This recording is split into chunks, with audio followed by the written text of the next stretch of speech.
जिन सारे भाई बहनों को तेरे हाथों में सौंपते हैं। ये जो वचन सुने हैं पिता, इनके जीवन में आशीष भरपूर करने जा रहा है। धन्यवाद देते हैं। हाँ पिता, जो बीमार पड़े हैं उनको हम तेरे हाथों में सौंपते हैं। तेरे नाम से इस घड़ी वो चंगे होने पाए। आप सभी को जय मसीह की। आप सभी के लिए मैं लेकर आ गया हूँ आज का वचन, और ये आज का वचन सिस्टर और बहनों के लिए है जो कि बहुत ही महत्वपूर्ण है और पुरुषों के लिए भी है। तो आप सभी इस वीडियो के साथ शुरू से लेकर लास्ट तक देखें और हर एक बातों को ध्यान से सुने कि वचन आपसे क्या बातें कर रहा है। आज के मन के लिए हम देखते हैं पहला कुरिन्थियों 11वें अध्याय के उसके 4 पद से। वहां पास लिखा है, जो पुरुष सिर ढाके हुए प्रार्थना या भविष्यवाणी करता है वह अपने सिर का अपमान करता है, परंतु जो स्त्री उघाड़े सिर प्रार्थना या भविष्यवाणी करती है वह अपने सिर का अपमान करती है, क्योंकि वह मुड़ी होने के बराबर है। जब भी आप प्रार्थना करें, आप अपने सिर पर चुन्नी या फिर ओढ़नी जरूर ओढ़ें। आपके प्रार्थना का उत्तर ना मिलने का एक ये भी कारण हो सकता है आप ये बातें ना जानते हो, लेकिन अगर आप ये बातें नहीं जानते तो इस वीडियो को शुरू से लेकर लास्ट तक देखिए और आप पहला कुरिन्थियों 11वें अध्याय को शुरू से लेकर लास्ट तक पढ़िए, तो आपको विस्तार रूप से हर एक बातें पता चल जाएगी। तो यहाँ कहता है, जो पुरुष सिर ढाके हुए प्रार्थना या भविष्यवाणी करता है वह अपने सिर का अपमान करता है। यानी कि जो पुरुष है वह सिर ढाकर प्रार्थना करता है या भविष्यवाणी करता है वह अपने सिर का अपमान करता है, परंतु जो स्त्री उघाड़े से प्रार्थना भविष्यवाणी करती है वह अपने सिर का अपमान करती है, क्योंकि वह मुड़ी होने के बराबर है। हम पहला कुरिन्थियों 11वें अध्याय के पहले पद से पढ़ेंगे तो वहां पास लिखा है, तुम मेरी सी चाल चलो जैसा मैं मसीह की चाल चलता हूं। हम पहले कुरिन्थियों के 11वें अध्याय के पहले पद से पढ़ेंगे तो यहां पास लिखा है, तुम मेरी सी चाल चलो जैसा मैं मसीह की चाल चलता हूं।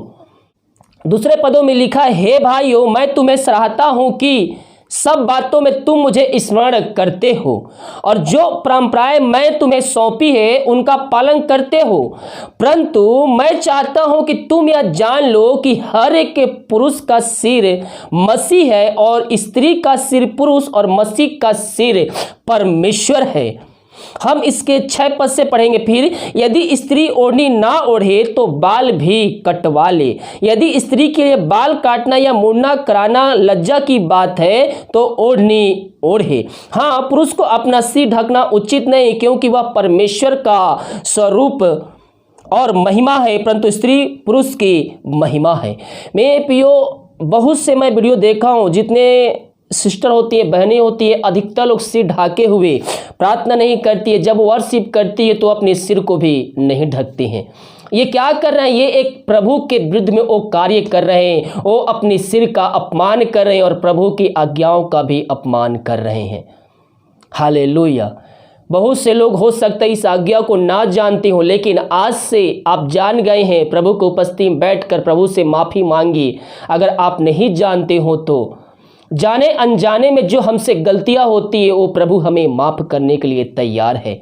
आज प्रभु से माफ़ी मांगी और आज जब आप प्रार्थना करने बैठे तो अपने सिर पर ओढ़नी या फिर चुन्नी लेकर आप प्रभु से आराधना कीजिए, उसकी स्तुति कीजिए, उसकी प्रशंसा कीजिए, क्योंकि वचन भी यही करता है। हम देखेंगे 5वें पद, परंतु जो स्त्री उघाड़े सिर या भविष्यवाणी करती है या प्रार्थना करती है वह अपने सिर का अपमान करती है। वो किस प्रकार से हो गया? क्योंकि वह मूढ़ होने के बराबर है। अगर आप प्रार्थना करते हैं, भविष्यवाणी करते हैं और अपने सिर को नहीं ढकते हैं तो आप मूढ़ होने के, यानी कि आप बिना बाल के आप उस समय गिने जाएंगे। यदि स्त्री ओढ़नी ना ओढ़े तो बाल भी कटवा ले। यदि स्त्री के लिए बाल काटना या मुड़ना करना लज्जा की बात है तो ओढ़नी ओढ़े। हमें प्रभु के वचनों पे चलना है मेरे प्रियो। ये हम जिसकी आराधना करते हैं वो जीवितों का परमेश्वर है। हम जिसकी प्रशंसा करते, जब हम इसकी स्तुति करते हैं, वो हमारा जीवितों का परमेश्वर है। हालेलुया। तो हमें हर एक नियमों को हमें उस बने रहना है। जो वचन कहता है हमें उस वचनों को हमें मानते रहना है। हालेलुया। अब आते हैं पुरुषों के लिए। हम पहला कुरिन्थियों को 3 अध्याय के उसके 13 पद से देखेंगे तो वहां पास लिखा है, तुम आप ही विचार करो, क्या स्त्री को उघाड़े सिर परमेश्वर से प्रार्थना करना शोभा देता है? क्या स्वाभाविक रीति से तुम नहीं जानते कि यदि पुरुष लंबे बाल रखे तो उनके लिए अपमान है? बहुत से भाई फैशन बन गया है, बड़े बड़े बाल करके वो घूमते रहते हैं, वो उसमें मसीह भाई भी शामिल है। लेकिन मेरे प्रियो, हम प्रभु के वचनों को देखें तो प्रभु का वचन क्या कहता है? तुम आप ही विचार करो, क्या स्त्री को उघाड़े से परमेश्वर से प्रार्थना करना शोभा देता है? और 14 पद में कहता है, क्या स्वाभाविक रीति से तुम नहीं जानते कि यदि पुरुष लंबे बाल रखे तो उसके लिए अपमान है, परंतु यदि स्त्री लंबे बाल रखे तो उसके लिए शोभा है, क्योंकि बाल उसको ओढ़ने के लिए दिए गए हैं। परंतु यदि कोई विवाद करना चाहे तो यह जान ले कि ना हमारा ना परमेश्वर की कलीसिया की इसी रीति है, यही रीति है। हमें प्रभु के वचनों पे चलना है मेरे प्रियो। हमें जो प्रभु का वचन हमें बताया गया, हमें उस पे चलना है। अब आप वचन पालन करते या नहीं पालन करते, ये आपके ऊपर है कि आप क्या करेंगे। लेकिन जो मेरा काम है आपको बताना और आपको उद्धार के रास्तों पर ले जाकर प्रभु के राज्य के लिए आपको तैयार करना। हालेलुया। तो यह वचन आपसे साफ साफ कहता है मेरे प्रियो, ये वचन को याद करके जो पुरुष सिर ढाके हुए प्रार्थना या भविष्यवाणी करता वह अपने सिर का अपमान करता है, यानी कि वो परमेश्वर का भी अपमान करता है, वो परमेश्वर के वचन के विरुद्ध में चलता है। परंतु जो स्त्री उघाड़े सिर प्रार्थना या भविष्यवाणी करती है वह अपने सिर का अपमान करती है, क्योंकि वह मुड़ी होने के बराबर है। अगर आपने ये गलती किया है तो प्रभु से माफ़ी मांगिए।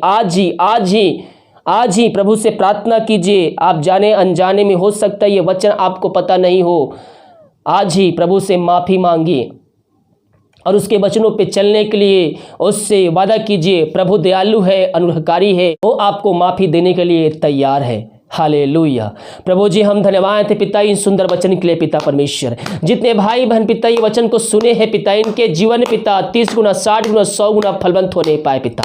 हाँ प्रभु जी, वचन को सुनने वाले नहीं बल्कि उस पर चलने वाले बन जाए पिता परमेश्वर। ये वचन के हृदय में पटिया पर उतरने पाए खुदावन। Thank you Jesus, thank you Jesus. Hallelujah hallelujah. मेला मेला मेला मेला मेला मेला मेला मेला। धन्यवाद यीशु, धन्यवाद यीशु, धन्यवाद यीशु। मेरे प्रियो आइए प्रभु से प्रार्थना कीजिए। जो गलती आपसे हुई उन गलतियों के लिए माफी मांगे। हाँ मेरे प्रियो, प्रभु से प्रार्थना कीजिए हम उसके वचनों पर चलने वाले हो जाए, उसकी आज्ञाओं को पालन करने वाले हो जाए। हमारा जीवन आशीष से भरपूर हो जाएगा। ओ धन्यवाद यीशु, धन्यवाद यीशु, धन्यवाद यीशु।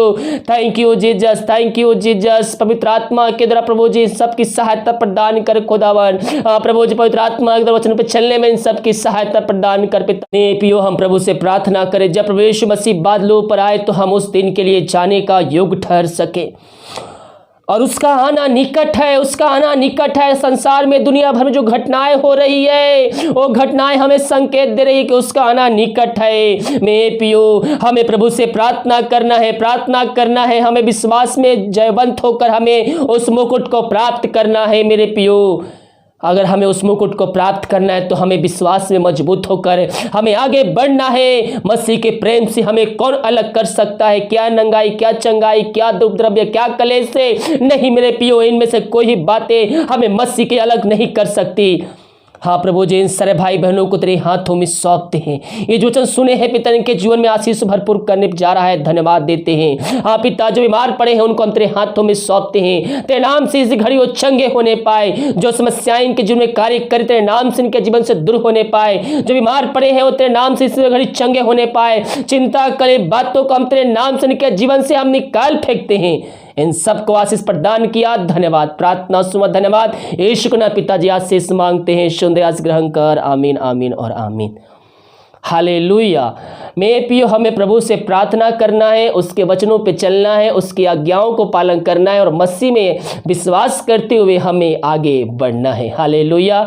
इस वीडियो के द्वारा प्रभु हम सबको आशीष प्रदान करें। सभी जगह शेयर कीजिए। चैनल पे नए हैं तो चैनल को सब्सक्राइब कीजिए और जल्दी से 4 लाख सब्सक्राइबर कर दीजिए ताकि हम सब मिलकर प्रभु की स्तुति आराधना कर सके। हालेलुया। God bless you.